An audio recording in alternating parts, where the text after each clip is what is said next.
Muy buenas tardes a todas las personas presentes, miembros de la comunidad del Colegio Alemán Córdoba.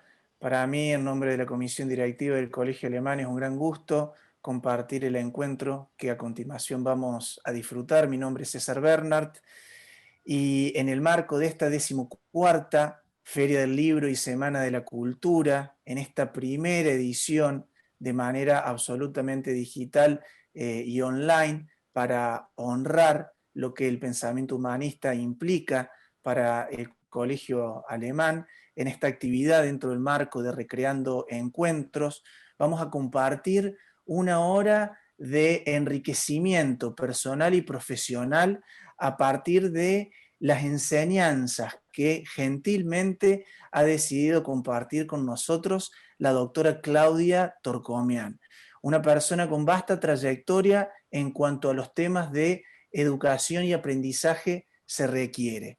Quiero agradecerles muy especialmente a todas las personas presentes por adherir a estos espacios que enriquecen la experiencia educativa del Colegio Alemán Córdoba, a todas las personas del colegio que han contribuido a la organización de este evento, desde las profesionales del EOE hasta el área de comunicación, de cómputos, docentes, directivos y por supuesto miembros de comisión directiva. Espero que sea un espacio de disfrute para todos.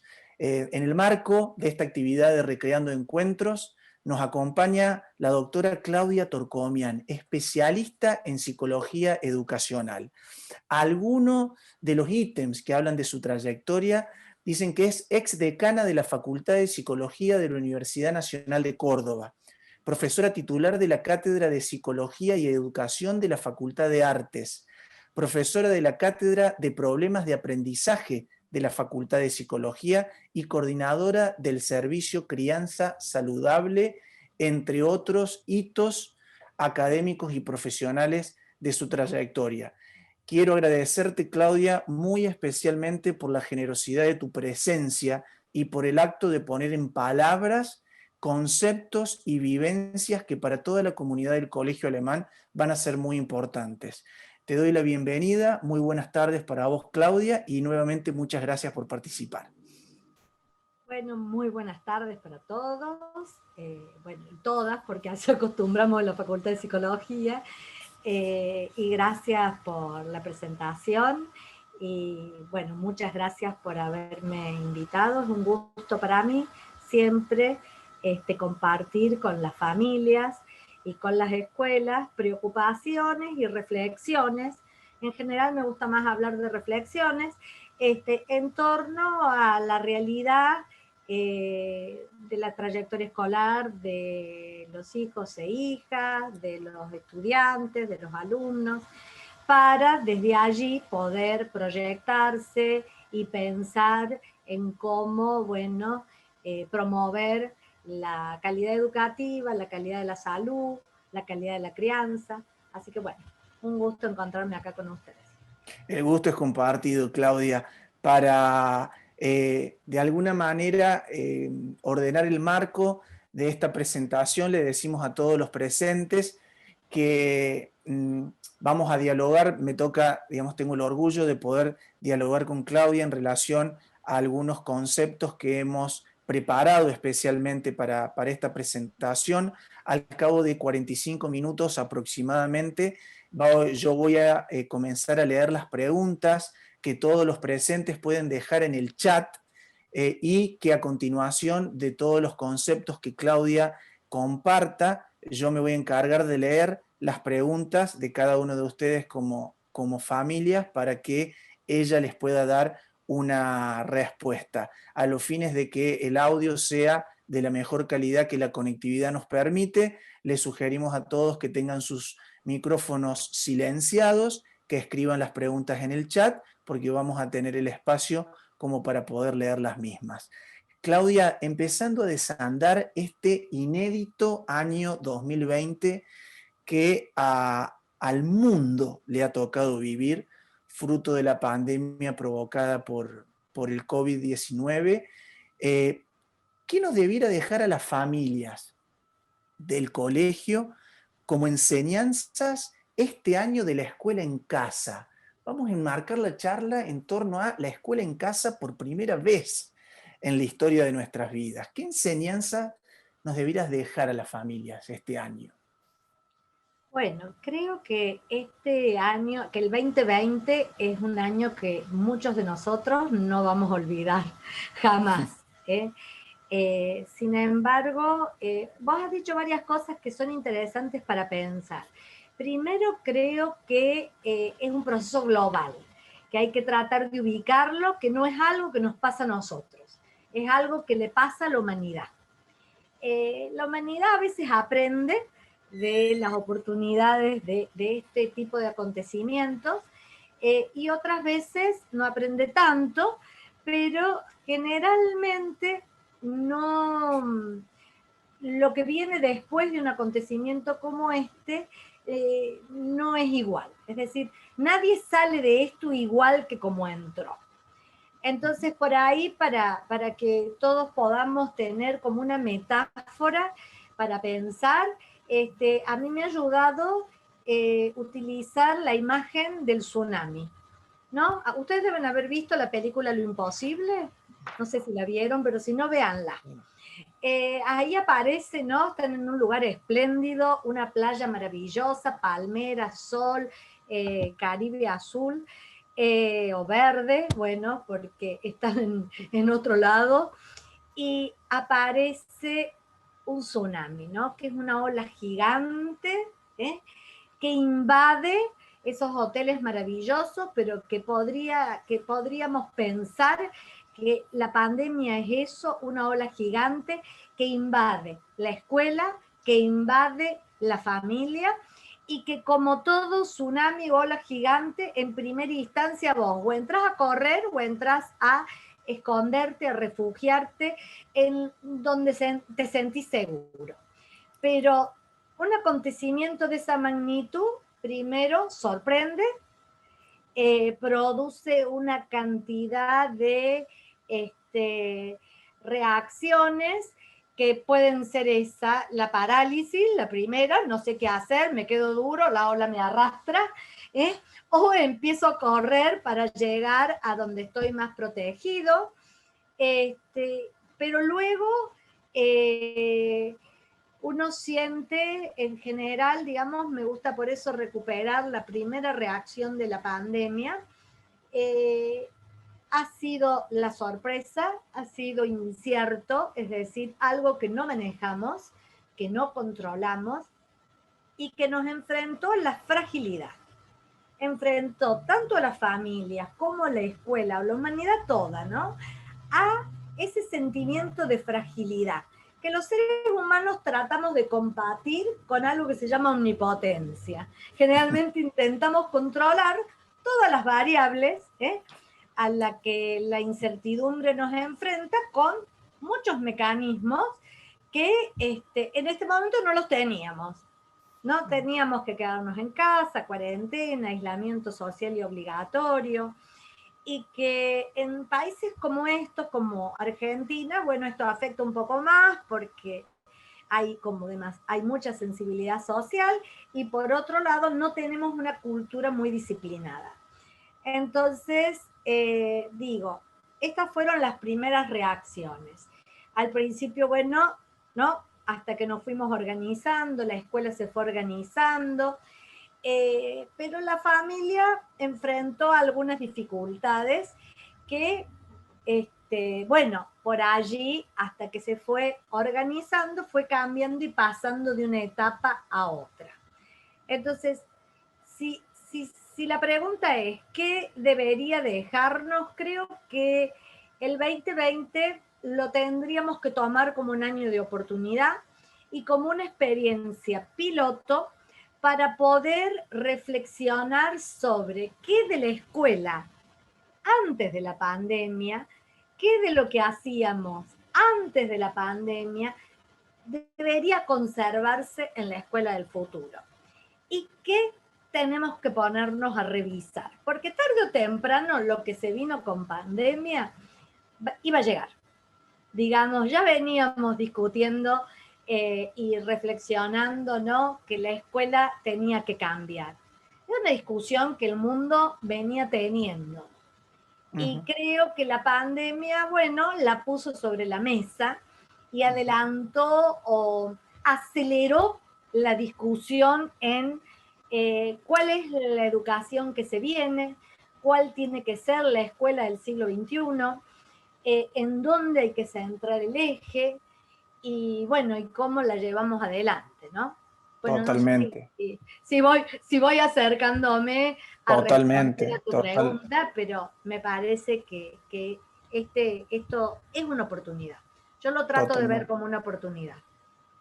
Y en virtud de estos elementos tan interesantes que mencionas, Claudia, que yo soy psicólogo, no me dedico a la psicología clínica, ni a la psicología, digamos, educacional, sí a la psicología deportiva y a la psicología laboral. Eh, y en mi ámbito profesional veo a menudo que la pregunta es habilitante de la reflexión. Y creo que la pregunta como elemento habilitante nos puede ser de mucha utilidad a las familias de una comunidad educativa de cara a lo que viene. Vos recién mencionabas que la pandemia puso sobre la mesa cuestiones educacionales que iban a ocurrir de alguno u otro modo y que de alguna manera nos proyectan hacia el futuro de corto plazo de la educación parados en otro lugar, habiendo vivido esta situación de pandemia y de cuarentena como una oportunidad. ¿Qué preguntas las familias nos tendríamos que hacer fruto de este 2020 de cara al futuro? Bueno, me parece que las familias para poder hacerse preguntas tienen que girar de lo impensable a la pensabilidad, Uh ¿no? -huh, Porque la pandemia era un impensable. uh -huh. Si uno, para que se entienda, ese es un concepto que la psicología usa, pero un impensable es algo que yo no imagino que va a suceder. Digo, puro cuento, ¿no? Esto que algún día va a pasar, ya no va a pasar, porque rápido vamos a fabricar una vacuna. La humanidad nunca sacó una vacuna en tan corto tiempo. Sí Exacto. la sacó, digamos, los descubrimientos científicos nos han ido dando posibilidades de encontrar recursos para los problemas, pero nunca rápido, todo demora. Lo que pasa que desde los 90 para acá, los seres humanos nos hemos acostumbrado a llame ya, hacer el teléfono, tenés la pizza, hacer el teléfono, tenés el caminador, hacelo ya. Esto es lo que se ha logrado en las últimas décadas y hemos ido aprendiendo a que se puede hacer todo rápido. Entonces creo que el primer elemento es pasar de eso que yo pensaba que era imposible, impensable, a la pensabilidad. Es decir, ¿qué hacemos frente a algo impensable y cómo generamos recursos? Creo que un aprendizaje valioso sería poder tomar la fabricación de recursos para enfrentar algo que era impensable. Es decir, cómo cada familia y cómo la escuela empezaron a pensar en recursos para hacer un nuevo pacto educativo. Creo que digamos, el pacto educativo escuela-familia arrancó allá, ¿no? En los inicios de la escuela moderna, donde la familia le llevaba a los hijos a la escuela y le decía, hagan ustedes, no se los dejaba. La familia no pensaba que se podía ocupar de la educación de sus hijos. En las últimas décadas, la familia empezó a intervenir mucho más activamente, incluso a interpelar a la escuela. Usted, ¿no? La escuela no sabe tanto de lo que hay que hacer, yo sí sé de esto, porque es cierto, hay muchos padres y madres que saben un montón de contenidos, que saben que son expertos en diferentes áreas. Vos acabas de decir que sos psicólogo y sos padre. Yo, digamos, he sido madre de niños que fueron a la escuela, pero espero algún día ser abuela, pero viste que ahora no te llega. Entonces, Eh, Sin embargo, uno está en posiciones diferentes. Una es la posición de padre y otra es la posición de educador, y en posición de enseñar y en posición de aprender. Y hoy creo que lo que está sobre la mesa es la posibilidad de un nuevo pacto educativo. Un nuevo Bien. pacto educativo que quizá no asuma las formas que imaginamos, pero tenemos la oportunidad de hacerlo.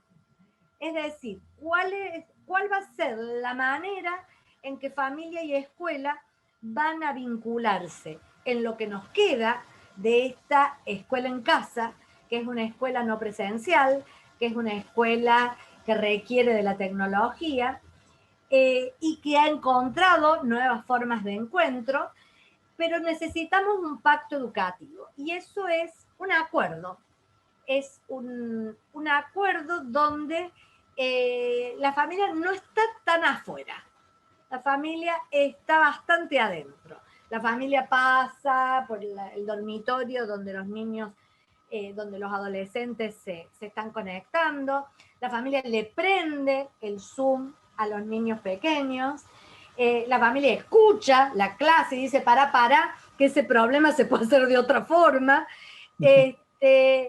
Entonces, necesitamos un nuevo pacto educativo. Hay que ir dándole forma, ¿no? A mí me parece bueno que la familia participe, pero tenemos que ir encontrando los modos en cómo va a participar. Y creo que la familia tiene que construir un poco de paciencia. Bueno, todos los interlocutores tenemos que construir esto poder esperar, porque no es que la escuela sabía, la escuela también está aprendiendo. Estamos todos aprendiendo de esto, ¿no? Ahora hay un encuentro. Afortunadamente yo veo caras, no estoy viendo letras. Porque bueno, ayer di una charla donde tenía algún conversatorio, o esto es una nueva palabra que se ha inventado ahora, donde había caras, pero había muchas letras. Entonces uno nunca sabe qué hay detrás de las letras. En la escuela pasa mucho que a los adolescentes no les gusta mucho prender la cámara. Entonces los profesores también se encuentran con letras. Entonces, y a veces esto produce una especie de vacío subjetivo, aunque vea caras. ¿Está realmente el otro del otro lado? ¿Somos protagonistas del proceso de enseñar y aprender? El otro puede hacer preguntas. ¿Cómo hacemos los ejercicios del otro lado? Bueno, son todas situaciones que se han puesto a jugar o a rodar en esta nueva forma de aprender y de enseñar que requieren un poco de paciencia. Algo, ¿no? Que los clásicos sabían muy bien, ¿no? Digo, los clásicos griegos, ¿no? Estos valores, las virtudes clásicas. Vos nombraste los humanistas, ¿no? Los humanistas nos enseñan mucho que en poco se puede aprender más que en mucho. Es decir, la posmodernidad nos trajo el tema del supermercado, el tema de muchas ventanitas y en todo un poquito. Y el humanismo nos enseñaba el camino de la profundidad. Y esto está bueno, poder pensarlo, que bueno, por ahí son otros caminos, otros puentes que se van a tender para ir produciendo nuevas formas de aprender, sobre las que Claudia, estamos investigando, ¿no? y en estas nuevas formas de aprender y de enseñar, en donde hay una actualidad que está asignada por el aprendizaje de las familias a un nuevo modelo de enseñanza desde casa, en lo que al 2020 se refiere, y también aprendizaje por parte de la institución escuela, porque fue interpelada por una situación de manera introspectiva. La pregunta tenía que ver con lo siguiente. Una preocupación que puede aparecer en muchas familias es, ¿pero este modelo le permite aprender a los chicos todos los contenidos que la currícula decía que tenían que aprender? Y yo Y en recién ese medio que sentido te me pregunto, fui de tema. no, Perdón, no, no, perdón. no, pero no, para nada, para nada. Decir, la pregunta tiene que ver con que los contenidos son lo más y lo único importante que este nuevo modelo de educación tiene que enseñar, o hay otros tipos de aprendizajes que son tan valiosos como los contenidos de la currícula y que se pueden compartir en este modelo de enseñanza-aprendizaje. Es una pregunta maravillosa y que tiene que ver con aquello que dije al principio.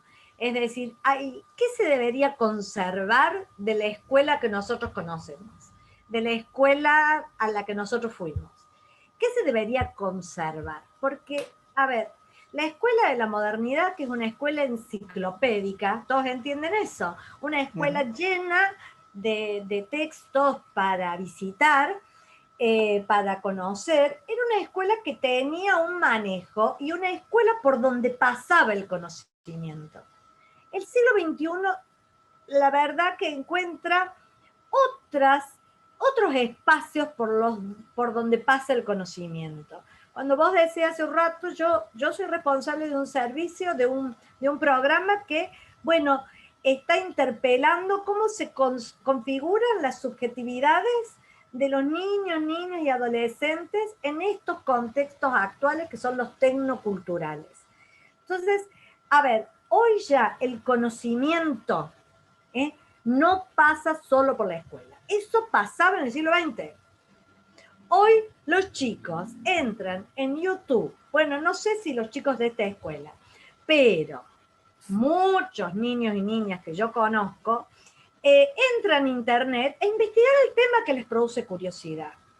Yo converso con nenes y nenas de 8 o 9 años que te dicen, Claudia, ¿sabes qué? Ayer en YouTube entré para ver lo del Big Bang. ¿Y qué viste del Big Bang? Yo le voy a decir, pero tiene 8, entró el Big Bang a ver lo del Big Bang. Y eso le pareció interesante, no lo que estaban dando en la escuela. Con esto no estoy condenando la escuela. Digo, la escuela no puede en el 2020 transmitir todos los conocimientos que debería. Entonces, ¿cuál es la alternativa? ¿Cuál es la alternativa? La alternativa es enseñar a aprender. Es decir, los contenidos siempre fueron herramientas, fueron excusas para, para la meta. ¿Y cuál es la meta de la escuela? La meta de la escuela, mira, Castoriadis, que es un filósofo importantísimo del siglo XX, decía, ya los griegos lo sabían muy bien. El objetivo de la escuela es producir ciudadanos, es formar al ciudadano de nuestra sociedad. Eso lo decían los griegos, Castoriadis lo recupera y dice, a ver si nos avivamos, la escuela tiene que formar ciudadanos. Ahora, por supuesto que para formar ciudadanos tiene que transmitir valores. Y para formar ciudadanos tiene que enseñar a convivir. Porque eso, a convivir, aprender normas, aprender a cómo. Porque si no, no hay democracia posible. Entonces, a veces hay que enseñar las llaves para ir por el contenido. Pero todo el contenido no es posible. O sea, la escuela no puede seguir en ese modelo, porque esa es una escuela que no nos lleva a formar a los jóvenes del futuro. No nos llega a nosotros necesitamos generar sujetos que piensen. Entonces, ciudadanos, sujetos que piensen, que puedan ir por los conocimientos que necesitan. Sujetos creativos, porque bueno, si vos haces psicología laboral, sabrás muy bien que en una selección nadie está buscando un enciclopédico. Lo que quiere un empresario es un sujeto creativo, alguien que cuando se sume a un equipo, sume inteligencia.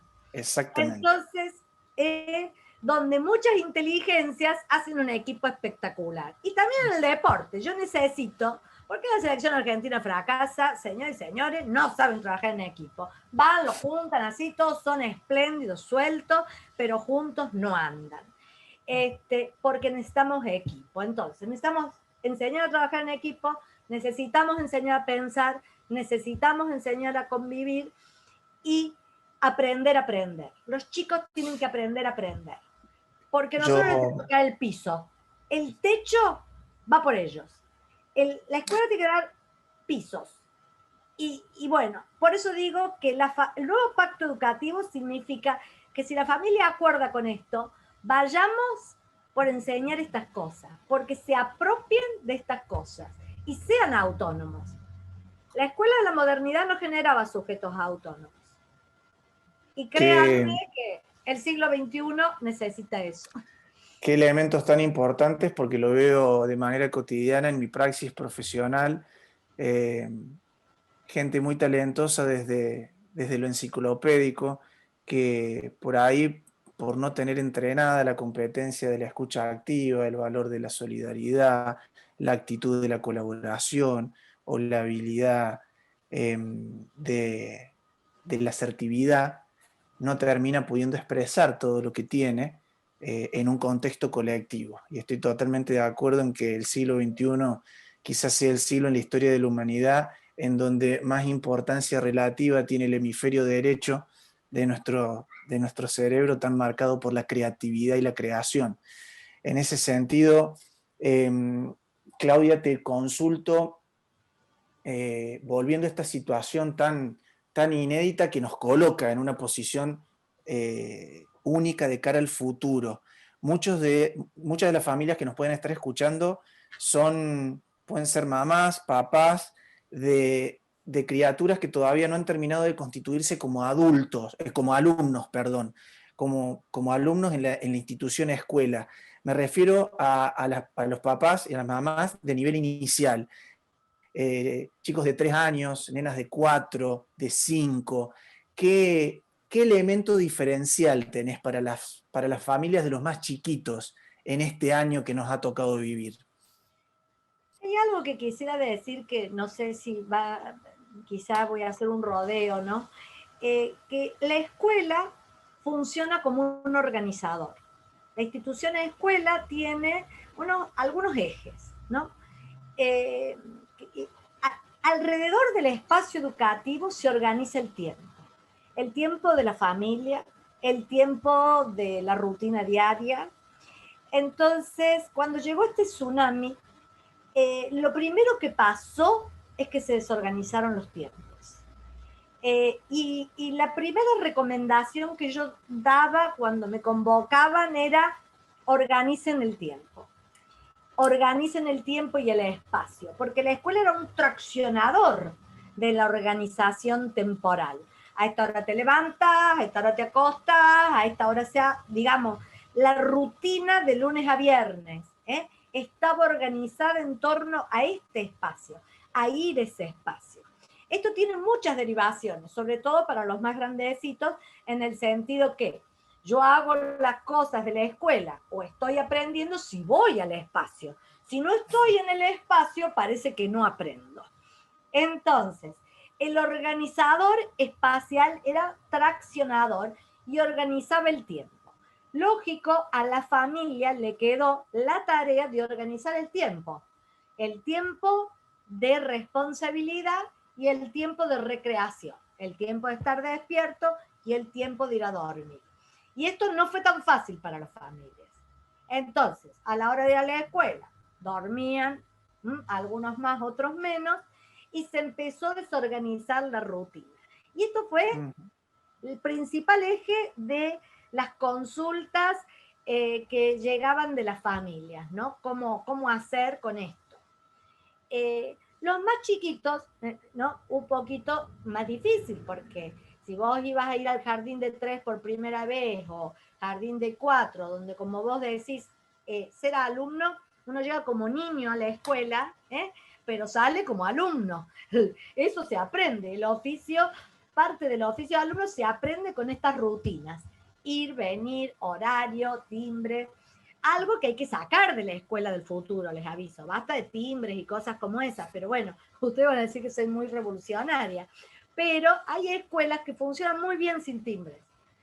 Pero lo que requieren es la voluntad, requieren la decisión, requieren la elección, la opción de aprender porque es interesante. Captar la curiosidad infantil. Entonces, ¿qué tenemos? Los nenes chiquitos son curiosos. En general son curiosos. Tienen montones de preguntas. Y les encantan un montón de cuestiones creativas. Así que lo primero es organizar el tiempo, si bien queda poco, no sabemos cómo va a ser el año que viene, hay que organizar el tiempo y respetar rutinas, porque si no se vuelve caótico. ¿Y qué pasa cuando se vuelve caótico? Los padres pierden la paciencia. Entonces, es un boomerang, perdés la paciencia, te irritas, los chicos se ponen también fastidiosos y el tipo de interacción que se produce en el nivel de la familia no es bueno para nadie. Entonces, y esta, lógico. Claudia, Sí. esta organización del tiempo y este establecimiento de rutinas que de alguna manera nos acerque a este conocimiento que nosotros teníamos del tiempo de responsabilidad y el tiempo de ocio, como vos mencionás, estos mismos recursos se podrían también llevar a las familias con alumnos en la edad primaria, niños que tienen entre 6 y 12 años, o ahí tenés alguna consideración especial para los chicos de la primaria? Hay que meter a todos. Yo les digo 2D y 2R para que todos se acuerden bien. Tiempo de día, tiempo de descanso, tiempo de recreación, tiempo de responsabilidad. Las 2R pueden ser compartidas o individuales. Es decir, la responsabilidad compartida es todos hacemos algo en casa, porque no es que estamos acá en casa y no vamos a hacer cosas, tenemos responsabilidades, porque cuando convivimos en casa hay mucho más desorden, la limpieza no dura, y bueno, cada uno sabrá, pero yo, por ejemplo, no puedo vivir con la casa desordenada, entonces hay que ordenar, y los niños desde muy pequeñitos pueden aprender. Entonces, el tiempo de la responsabilidad se puede repartir. En la responsabilidad de lo que tiene que ver con la escuela, y por lo menos los niños, no digo lo de 3, 4, 5, quizá para ellos es más difícil esto, pero todos los niños que van a la primaria y los adolescentes pueden tener una responsabilidad familiar. Algo por todos. Porque ahí además están aprendiendo un valor, ¿no? Yo hago algo por esta familia y ese algo es, qué sé yo, acomoda tu pieza, levanta la mesa, una responsabilidad. Bien. Y Bien. el de recreación también puede ser compartido, aunque sea una vez por semana o dos. Si hay una oportunidad que le llegó en pandemia a las familias, es esa, ¿eh? Lo que yo empecé a escuchar con muchos chicos grandecitos y adolescentes es, ay, extraño el encuentro, extraño a mis amiguitos, pero estoy chocha de estar en mi casa. Ahora jugamos al Monopoly entre todos los viernes, o armamos equipos de cocina y le toca a la mamá con uno de los hijos el viernes, el sábado le toca a los papás y con otro hijo, y bueno, a ver, recetas compartidas, es decir, los chicos han empezado a traer, cuando uno conversa con ellos, que el tiempo de recreación que se había perdido, porque a ver, los niños y las nenas y los adolescentes tenían una agenda, ¿no? Ahora inglés, ahora danza, ahora hip hop, ahora patín, ahora tenis, ahora fútbol, ahora golf, bueno, no sé, para todos los gustos. Entonces, no llegaban a casa y la casa era un lugar, comer, bañar, dormir, porque, bueno, con suerte bañar, algunos no se quieren bañar, pero era un lugar de poco tiempo compartido. 24/7 se volvió muy intenso. Por eso organizar esto que les digo yo es muy importante. Claudia, Luego, para perdón, todas las perdón, edades. perdón, No, para perdón. todas las edades. Para redondear, esto vale para todos. Solo que a medida que crecen, el espacio privado debe permitirse. un tiempo para el espacio privado, para que estén a solas, con amigos, comunicándose, jugando de manera colectiva, bueno, por las redes, lo que fuera, pero el espacio apartado de la familia también debe respetarse. Claudia, en este sentido, esta situación nos corrió del eje del uso del espacio y de la percepción del tiempo. ¿Cuán importante crees que es desde casa trabajar en el binomio lo que se puede y lo que se quiere? Porque muchas veces las frustraciones y los enojos en exceso pueden ser consecuencia de tener muy difuso este límite entre lo que podemos y no podemos, y entre lo que queremos y lo que no podemos, porque este confinamiento nos ha corrido los límites hacia otros marcos. Entonces, ¿qué importancia le das a trabajar como familias lo que se puede y lo que se quiere? Bueno, no sé si todos entendemos lo mismo de eso. Trabajar sobre lo posible y lo deseable me gusta mucho a mí. En el Ujú. sentido de, bueno, yo puedo querer comerme 1 kilo de chocolate. No es posible. Es posible un chocolatín por día. Lo deseable. Yo puedo querer salir a encontrarme con amigos, tomar mates compartidos, puedo querer abrazar, puedo... No es posible. Es decir, hay una dimensión de lo posible y otras de lo deseable. Y está bueno desear, porque desear te trae aspiraciones, produce movimiento, pero hay que aprender desde temprana edad que no todo lo deseable es posible. Y Bien. ahí, bueno, yo suelo hablar de algo que es, le llamo berrinche manía, porque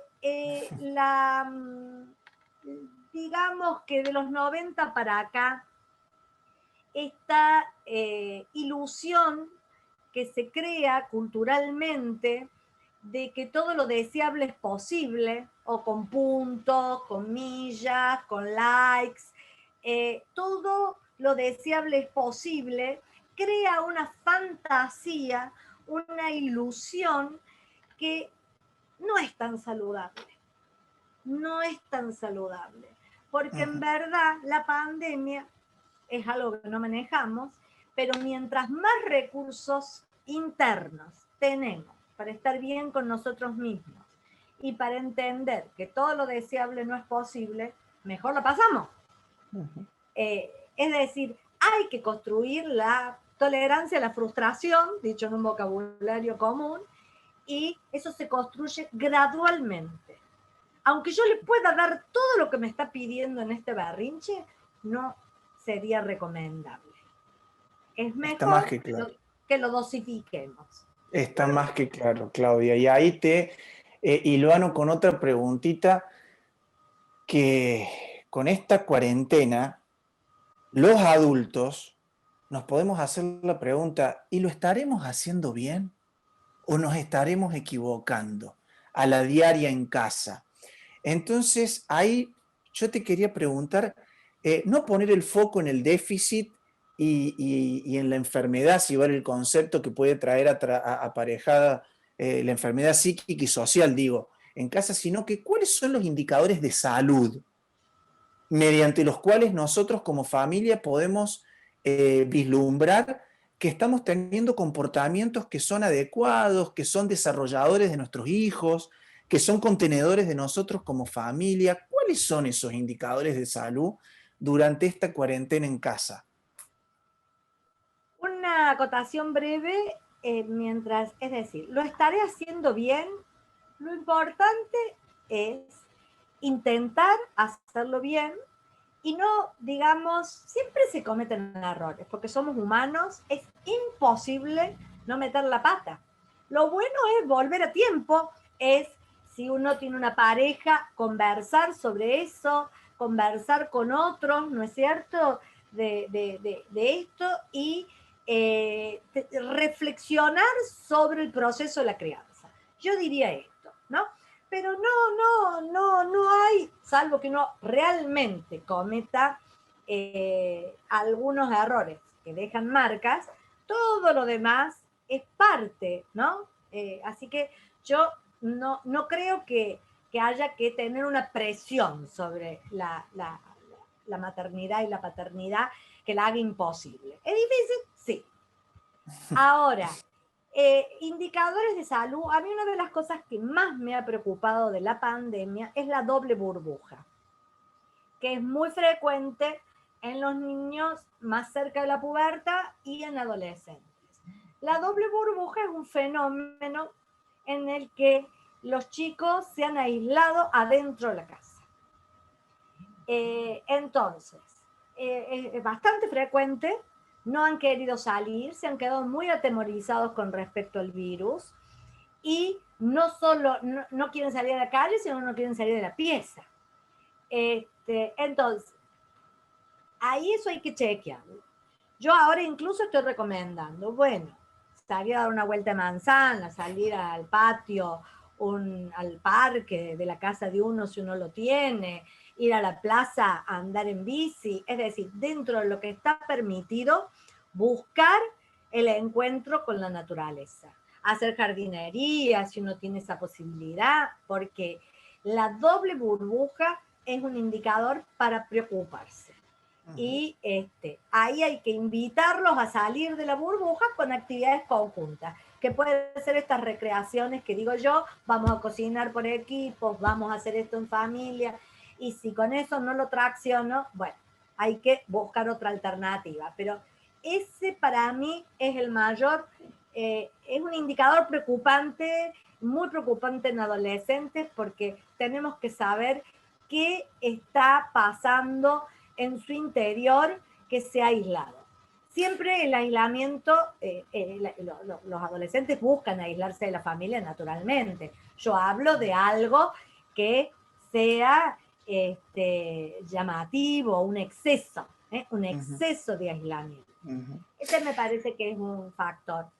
Claudia, interesantísimo, interesantísimo. Y en este sentido, muchas veces puede ocurrir que el comportamiento del alumno en la escuela, presencial o virtual, sea el reflejo de lo que puede acontecer en el seno de su sistema familiar. No digo que Seguro. esto sea directamente proporcional, pero digo que en algunas ocasiones puede ocurrir. Recién hablabas y le dabas mucha importancia al comportamiento adulto del invitar a compartir espacios reales. En esta proyección de que los chicos pueden hacer lo que pasa en el seno del hogar, ¿hay alguna otra recomendación para el comportamiento adulto que vaya de la mano de estos indicadores de salud? Hay algo que a la generación de padres, bueno, acá hay muchas edades y hay mucho de todo, ¿no? Pero si hay algo que hoy cuesta es, las familias tienen básicamente, hay dos funciones que la familia tiene que cumplir. Una es la función de cuidar y sostener y la otra es de regular. A ver, las dos, digamos, la función de cuidar y sostener es una función que los hace sentir seguros, que es muy importante cuando son pequeños, muy sumamente, pero el sostén, la figura de la familia como sostén es para toda la vida. Cada vez que, aunque se van, tienen un problema, uno llama a la familia, es decir, ¿no? Uno acude a la familia como fuente de sostén, de soporte, de auxilio. Eso hay que construirlo. ¿eh? La otra es la de regular, no menos importante. La de regular es esta que ayuda a la frustración, es a la que ayuda a tolerar graduales dosis de esto no me gusta, pero me lo como igual. Eso porque, a ver, no es porque uno sea un malo ni esté haciendo, una mamá me dijo un día, tuve una consulta por un nene de 8 años y claro, en la consulta me doy con que él tenía en ese momento que no estábamos en pandemia un consumo de frente a pantallas de 5 o 6 horas diarias iba cambiando de dispositivo. Entonces cuando le dije a la mamá que me parecía que era un exceso, me dijo, ¿y cómo hago? Y se la reduce un poco, le digo, de lunes a viernes. Entonces me dijo, yo no le puedo hacer eso. Entonces, a la semana siguiente el nene volvió y me dijo, Claudia, parece que es culpa tuya. Me sacaron unas cuantas horas la computadora.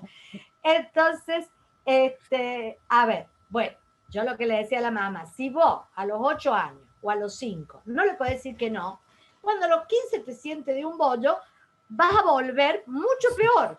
Entonces, regular, estoy diciendo esto para que un poco se distiendan, regular significa gradualmente instalarle que aprenda las normas, que espere, que sepa que no cada vez que entremos a un kiosco vamos a comprar todo lo que hay ahí. Entonces, en una sociedad altamente consumista como la que estamos asistiendo, bueno, la pandemia ha ayudado, ¿eh? Porque, bueno, pone las cosas, hay algo de otro orden que nos dice que no. Pero, digamos, la función del adulto es ser adulto y es dar certezas a los niños pequeños para que confíen en nosotros y así construyan la idea de autoridad. Digamos, para los nenes bien chiquitos, 3, 4, 5, la autoridad es algo que se construye en casa, en el vínculo con los padres, con los adultos, porque confías en ellos, porque te cuidan, y luego se traslada a la situación escolar.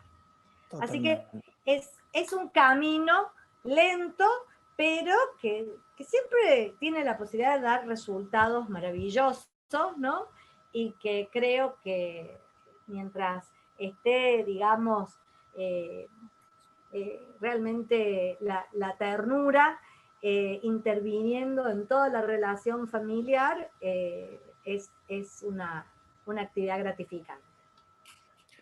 Dicen los que saben que el afecto es uno de los soportes de la identidad y uno de los sustentos de la autoestima, con lo Y cual en sí, la medida en que el afecto esté presente, sí, gran parte del partido va a estar bien jugado. sí. Claudia, bueno, les recuerdo a todos los oyentes que pueden dejar sus preguntas en el chat para que yo se las pueda hacer a Claudia a continuación. De mi parte, una última preguntita.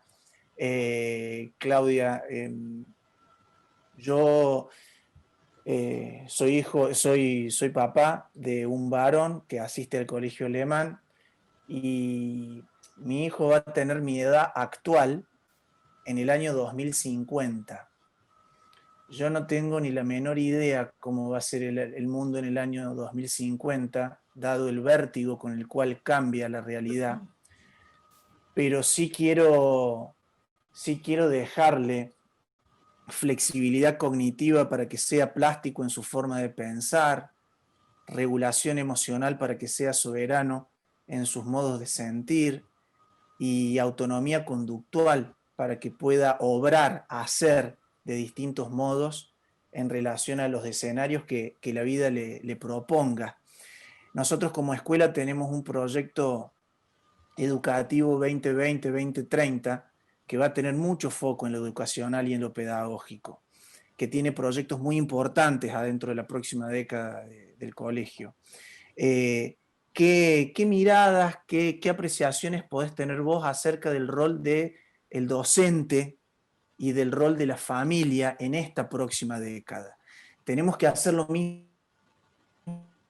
de siempre, tendremos que poner el foco en algo distinto como docentes y como padres, como adultos de los chicos. Bueno, me parece que hemos ido hablando un poco de esto a lo largo de la conversación. Creo que la pandemia nos ha dado la oportunidad de iniciar la educación con la tecnología. Los niños y adolescentes usaban la tecnología para jugar, no la usaban para aprender. Y no le estábamos sacando a la tecnología todo el jugo, el aporte que se le puede sacar.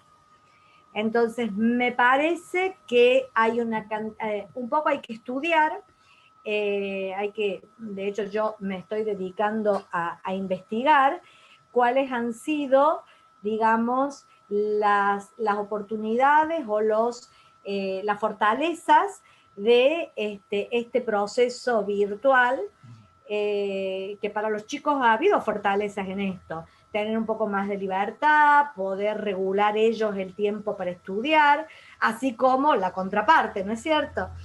Eh, pero los adolescentes han rescatado esto. Haces bien en no tener la menor idea de qué va a pasar dentro de 30 años, porque ahora, en los últimos 20 años, el cambio ha sido diametral, diametral. No sé si ustedes pueden pensar, si uno tiene hijos con 10 años de diferencia, tiene 2 generaciones en casa. Ujú. En este momento, ¿no es cierto? Uno es contemporáneo, ¿no es cierto?, de distintas generaciones. Entonces, eso hace que la convivencia sea más difícil. Creo que cada generación tiene que reflexionar sobre qué es lo más importante legarle a la generación siguiente. Porque creo que eso va a asegurar digamos, que lo que estemos transmitiendo sea aquello que sea fundamental, porque los cambios van a ser muy vertiginosos. Y sin ir más lejos, ustedes solo piensen, porque a mí siempre me ayuda a pensar eso. Hace 30 años no había correo electrónico, no había celular, no había... Entonces, piensen en eso. ¿Cómo hubiera sido la pandemia 30 años atrás? ¿Cómo hubiera sido una pandemia si no estuviera la tecnología? No nos ponemos a pensar en eso. Pero hace 30 años, si vos te ibas a vivir a otro lado, le mandabas cartas a tu familia. Cartas. ¿Quién manda cartas hoy? Entonces, la aceleración de los cambios no tiene que impedir volver a pensar en qué es lo que esta generación le quiere legar a la siguiente. ¿Qué le querés legar a tu hijo? ¿Cuáles son los valores? Por eso creo que la escuela tiene que enseñar o centrarse a pensar en lo más importante para transmitirle a las generaciones del futuro. No será todo, serán algunas cosas, Absolutamente. pero tienen que ser herramientas. Y bueno, quizás si ustedes están en un proyecto educativo, es importante el pacto educativo entre la escuela y la familia. Cuando una escuela elige una familia, cuando una familia elige una escuela, elige, ¿no?, algo que es para muchos años. Si uno elige una escuela para que ahí vaya toda la primaria, tiene que estar en acuerdo con un conjunto de valores, con el proyecto educativo institucional, porque no, tenemos que trabajar en común, Totalmente. porque el objetivo es formar ciudadanos, sujetos críticos, sujetos con un pensamiento estético. No nos olvidemos del arte. El arte es una herramienta extraordinaria, extraordinaria para generar pensamiento. Y porque además muchos de nuestros niños de hoy van a necesitar sobre todo ser creativos para solucionar los problemas del siglo XXI. Trabajar en conjunto y ser creativos, porque las soluciones del siglo XXI no van a salir de una sola persona. No van a salir de una sola persona. Sumamente claro, Claudia. Te leo algunas de las preguntitas que me hacen llegar las familias, sí, ya agradeciéndote por tus saberes y por tu generosidad y por tu disposición.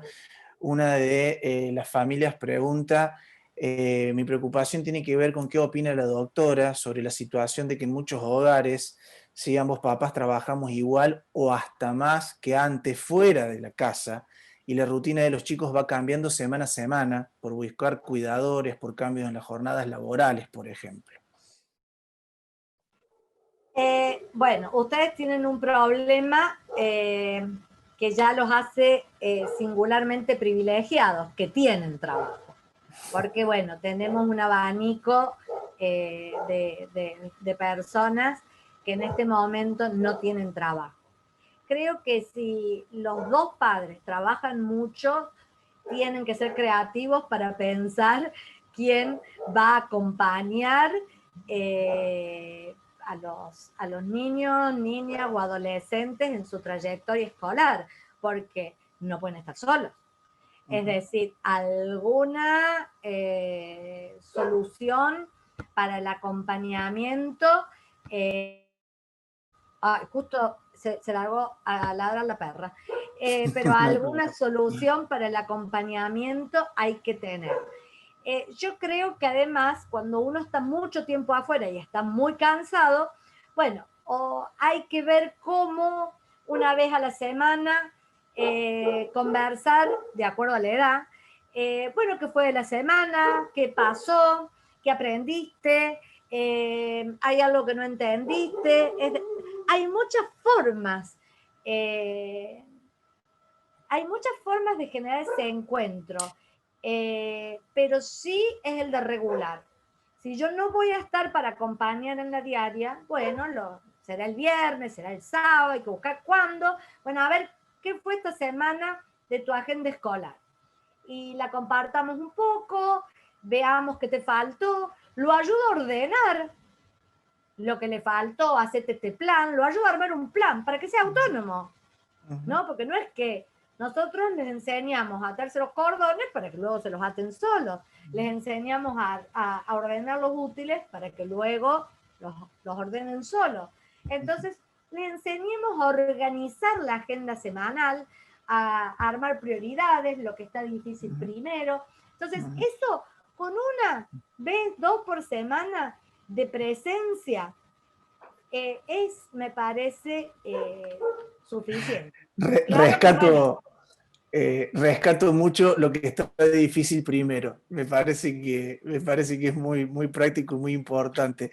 Claudia, te hago otra preguntita de las familias. En relación al aprender a aprender, ¿hay alguna herramienta para estimular la curiosidad a la que le das gran importancia en los alumnos? Sí, la curiosidad es natural. Los niños vienen, ¿y por qué? ¿Y por qué? ¿Y cómo funciona? ¿Y qué hay allá adentro? Eso aprenden a hablar y es la frase que sigue. ¿Y por qué? ¿Y cómo es? ¿Y qué? ¿Y qué? ¿Y por qué? ¿Y por qué? ¿No? Entonces, la curiosidad es natural. Creo que si nosotros vamos al jardín con los niños pequeños son capaces de preguntar por qué las hormigas van en fila, si hacemos. Entonces, ayudarlos a buscar respuestas a sus propias preguntas. Y no darle una respuesta acabada. ¿Cómo se escribe civilización? Con B corta y Z, qué sé yo. O con B corta y bueno, ahora no estoy ni pensando yo, ¿no? No. A ver, busquemos juntos en el diccionario, veamos en qué estás usando la palabra civilización. ¿Me entienden? Bien. Porque Totalmente. los chicos sí tienen preguntas. Estamos viendo una peli, hagámonos preguntas, busquemos. Podemos cocinar y hacernos preguntas sobre por qué si hago dulce, algo que es sólido puede después ser blando. Se pueden aprender temas de la física súper complejos en la cocina. Pero bueno, si hacemos actividades juntos, eh, no dar las cosas servidas. Los papás inteligentes, que seguramente todos ustedes lo son, pueden ayudar muchísimo a sus hijos e hijas a pensar y a hacerse preguntas y a ir por las respuestas.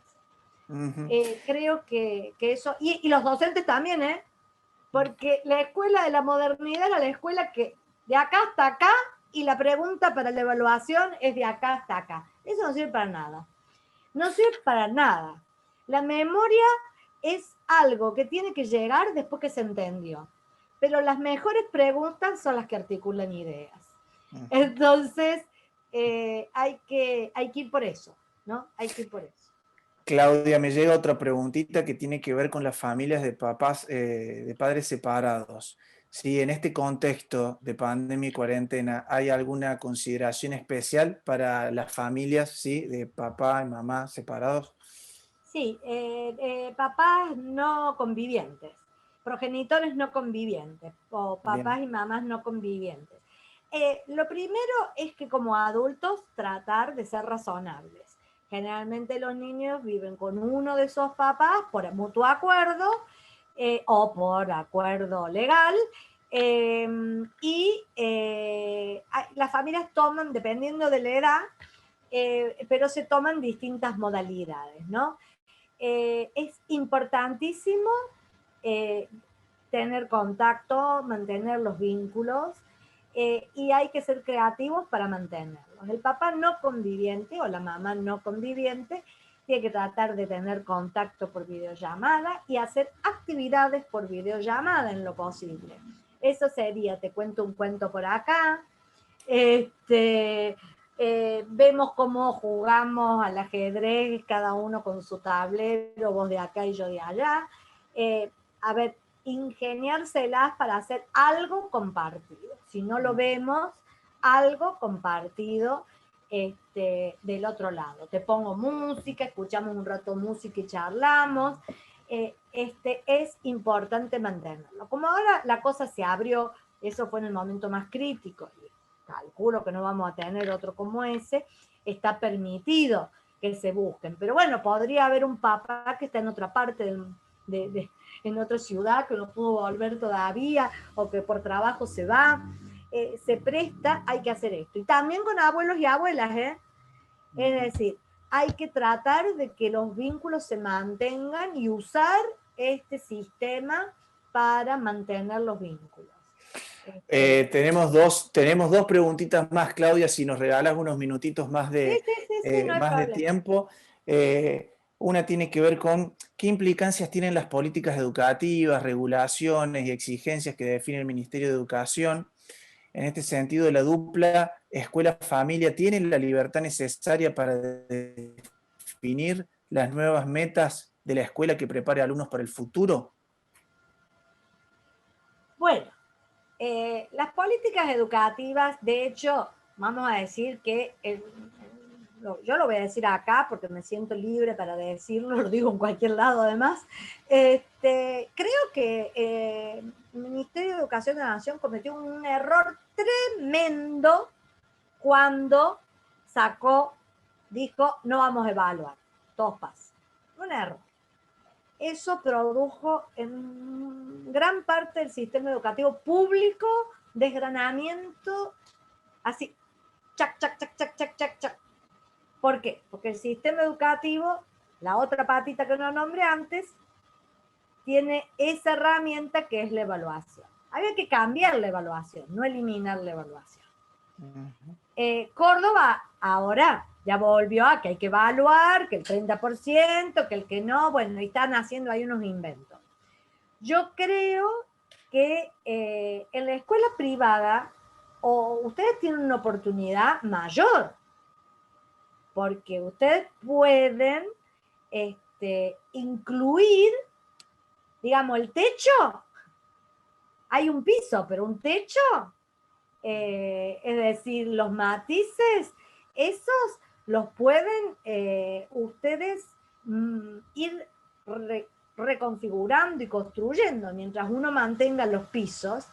De todas formas, yo creo que hay que empujar y que es probable que las políticas educativas también, que quienes están a cargo de las políticas educativas, escuchen o tomen algunos resultados de las investigaciones que van a dar cuenta de lo que estaría bueno hacer. De todas formas, el sistema público está en graves problemas. El sistema público está en graves problemas. Ha habido un desgranamiento importantísimo. Así que eso es un problema porque te tracciona todo el sistema cuando ha sido muy desigual. Inequitativo. Realmente la pandemia desenmascaró una desigualdad y una inequidad que ya existía, pero que se puso Está más que realmente claro. muy crítica. Está más que Así claro. que, Claudia, te hago la última pregunta. Durante mucho tiempo se consideró que materias como la matemática o la lengua podían tener más importancia que otras asignaturas. En la escuela actual y en la educación futura, ¿qué mirada tenés acerca de la importancia que tienen todas las asignaturas? ¿Son todas igualmente importantes o hay algunas que son más importantes que otras? bueno, voy a decir varias cosas acá. Yo les voy a recomendar a los que están interesados en esto. Hace muy poquito falleció un autor que a mí me encanta, que se llama Ken Robinson, que se ha dedicado a estudiar el aprendizaje creativo, un inglés que se fue a Los Ángeles y que tiene varias cuestiones sobre el aprendizaje creativo, ¿no? Pero, a ver, la matemática es importante. De hecho, si es tan importante, creo que los profesores que enseñan matemáticas deberían ver cómo hacer un esfuerzo para que todo el mundo pueda aprender matemáticas, porque no tendría por qué, si es tan importante, ser tan inaccesible. Por cierto que la lengua es importante, porque ustedes no entenderían nada de lo que yo digo si yo no hablase en un código compartido, ¿no es cierto? Necesitamos un código compartido. Ahora, la escuela de la modernidad, que es la que tenemos, tiene un único dispositivo, bastante pobre la imaginación. Es decir, un único dispositivo para una población muy heterogénea y diversa. Como vuelvo a decir, eso estaba bien cuando necesitábamos generar una escuela. Hoy la escuela obligatoria es una utopía interesante que trata de ofrecer a todos lo mismo, pero sabemos que eso no es posible. Necesitamos que la escuela del futuro sea más diversa.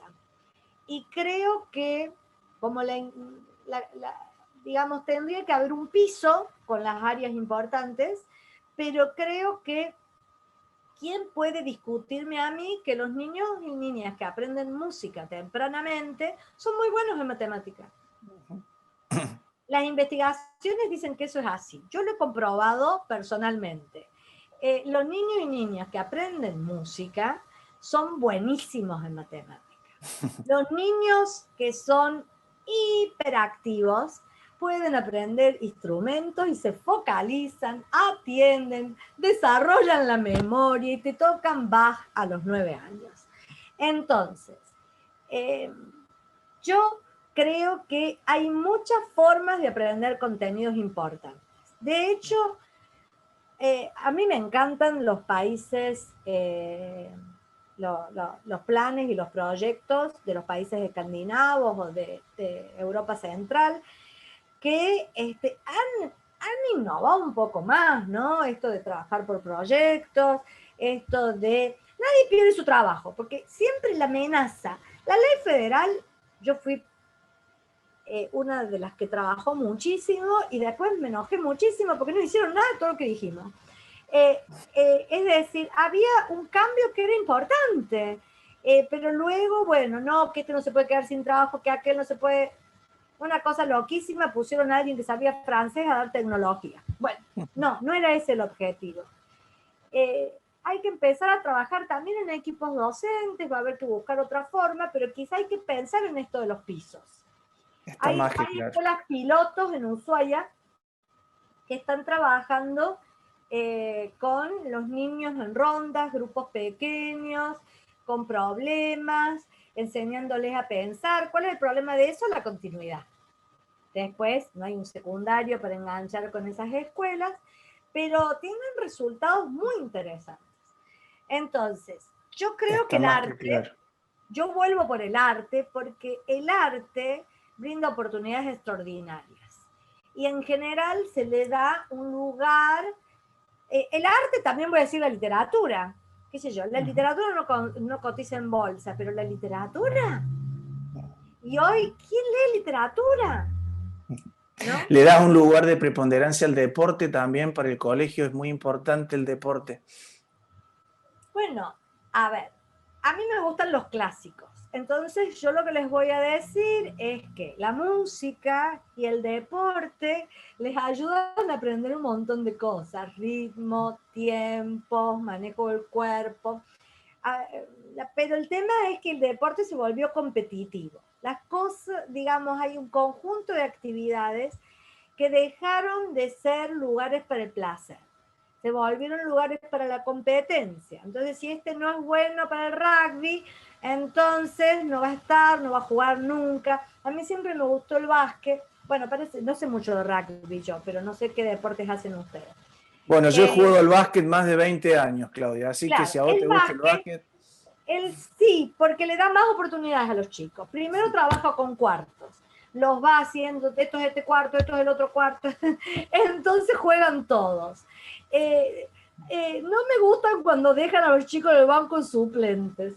Este, creo que el deporte tiene que ser un espacio de recreación.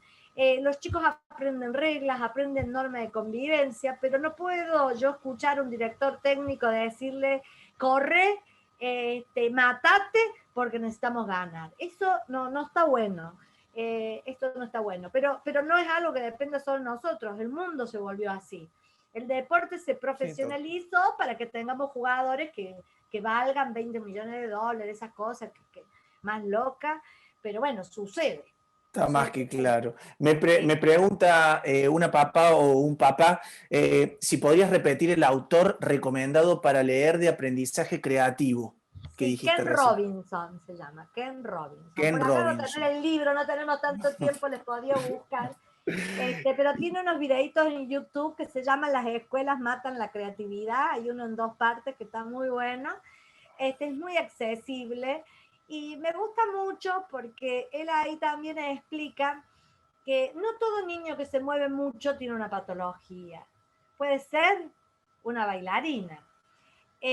A veces, eh, digamos, el capitalismo, lo voy a decir así, tiene un fuerte en la industria farmacológica que llevó a que del otro lado patologizáramos mucho la infancia. Los chicos siempre se han movido mucho. Lo que pasa es que vivían en lugares grandes y se notaba menos.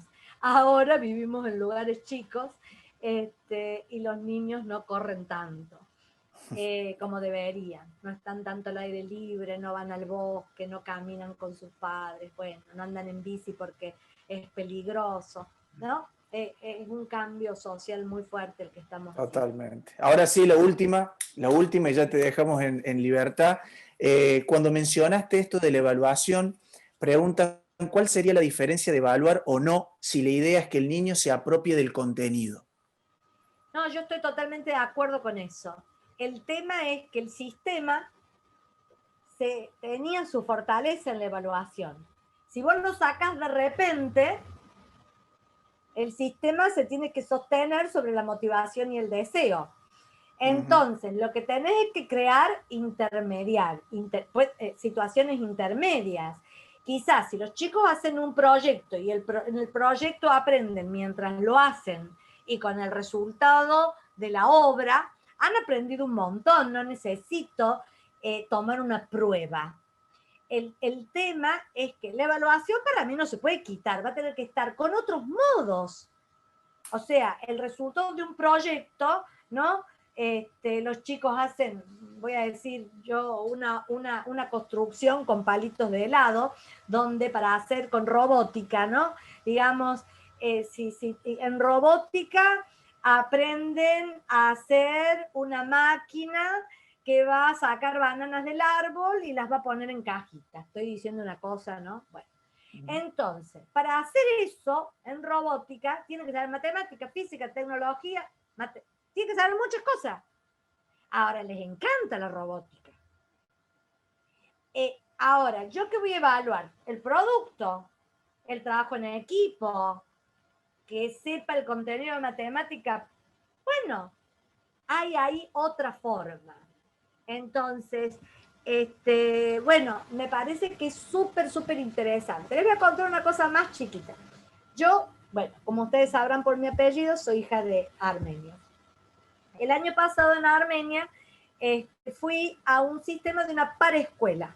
Una paraescuela, que es una experiencia que hace 10 años se pone, digo paraescuela porque no es una escuela común. Los chicos van a la escuela común y a partir de los 12 años pueden asistir a esta otra escuela, que es una escuela donde al principio van 2 veces por semana y después participan en proyectos que son de robótica y de arte, música, hacer películas y diseño gráfico.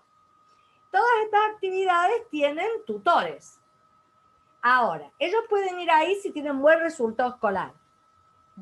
Tienen todas las computadoras extraordinarias de Apple, los instrumentos. Es gratuita, pero la banca alguien con mucho dinero. Bueno, la cuestión es que si alguien no piensa que va a apoyar a un país pobre generando sujetos creativos, o sea que esa es su inversión. Ahora, lo que yo vi que podían hacer esos chicos, se me cayó la mandíbula. O sea, yo estuve ahí observando durante 15 días y quedé sorprendida. Primero van porque quieren, están atentos, todo el tiempo concentrados, pero para hacer lo que hacían tenían que saber muchas cosas. Y las muchas cosas las aprenden en la escuela. Tienen que mantener su promedio para poder participar de esos proyectos. Entonces, bueno, digo esto, que bueno, puede ser, bueno, pero eso no es posible. Yo creo que sí es posible para un colegio como el de ustedes. Pero pueden ser posibles otras cosas. Solamente nos tenemos que animar a encarnar desafíos, monitorearlos, ir haciendo cambios sobre la marcha, ¿no? Y eso es aprender, y sí, otras formas de evaluación. Pasa que ahora el sistema las cambió de golpe, ¿no? Está más que claro, Claudia. Si el disfrute es uno de los combustibles del psiquismo, yo he cargado muchísima nafta durante este evento y ha sido gracias a tu generosidad. Espero que las familias del otro lado de la pantalla hayan disfrutado tanto como a mí me tocó hacerlo moderando esta charla tan importante. En nombre del Colegio Alemán Córdoba te queremos agradecer enormemente por haber compartido y puesto en palabras estos conceptos tan importantes. En nombre del colegio le agradecemos a las familias que han estado presentes, le agradecemos a todas las personas que han trabajado en el marco de esta actividad de la Feria del Libro y la Semana de la Cultura, y te agradecemos muchísimo, Claudia, realmente muchas gracias en nombre del Colegio Alemán. Bueno, muchas gracias a ustedes por la escucha atenta. He visto ahí muchas caras atentas y por ahí algunos gestos que muestran que estaban de acuerdo. Los que no están de acuerdo, bueno, no los he visto, pero siempre se puede pensar diferente, así que, porque tampoco hay que pensar que eso es malo, ¿no? Pensar diferente, cuando uno piensa diferente, y el encuentro de eso también puede traer otro desafío interesante. Así que bueno, muchas gracias por esas caras atentas, muchas gracias por la pregunta y por la moderación, pero sobre todo por la invitación, porque si algo va a ayudar a cambiar o va a fortalecer la educación de nuestros jóvenes del futuro, es encuentros donde podamos pensar juntos, ¿no? Así que muchísimas gracias a todos y a todas. Acá hasta un nene hay, a todos los que han atendido, y bueno, hasta la próxima. Llegan los agradecimientos por tu charla, Claudia. Hemos compartido con la doctora Claudia Torcomian. Muchísimas gracias, muy buenas noches a todos y que descansen.